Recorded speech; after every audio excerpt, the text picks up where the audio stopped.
Our coverage of the Covenant School tragedy continues this evening. This image so powerful, showing the raw emotion yesterday as parents finally had an opportunity to hug and reunite with their loved ones. And sadly, the tragedy that happened here at Covenant is yet just another in what has been a long line of mass shootings in this country.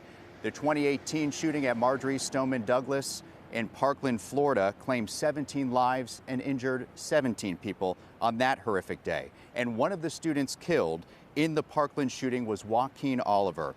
Now, in 2018, I was a journalist there in South Florida. I had met with Joaquin Oliver's family many times and interviewed them over the years. They have channeled that grief and that anger into a whole new cause to change the gun laws in this country.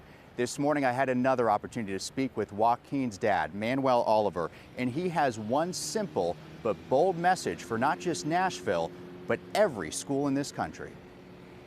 I think we need to react in a more disruptive and demanding way than ever before. Manuel Oliver is calling on every student, staff, and administrator at every school in the U.S. to strike. Teachers and students, you are potential victims inside and outside of your schools, your college, your high schools, your elementary schools.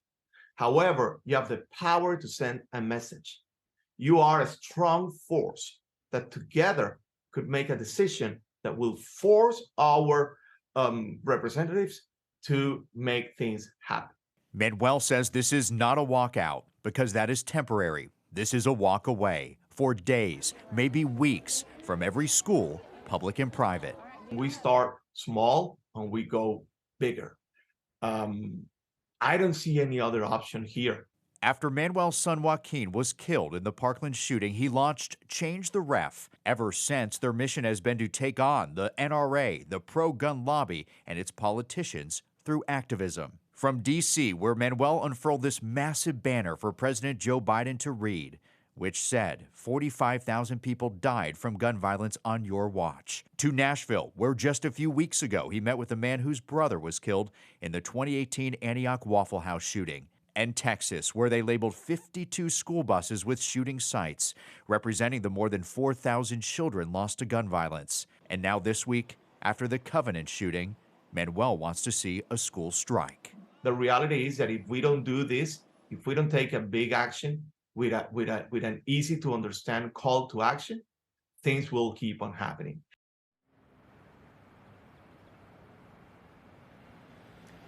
I asked Manuel where he felt he has really moved the needle since he started this initiative in the past 5 years. He says it's inspiring the next generation. He says he's very proud and he's very inspired by Gen Z. And he used an example of Maxwell Frost, who's the first Gen Z member of Congress. He says Frost and others like him are the next generation, and they will be the ones to make a difference. He remains hopeful.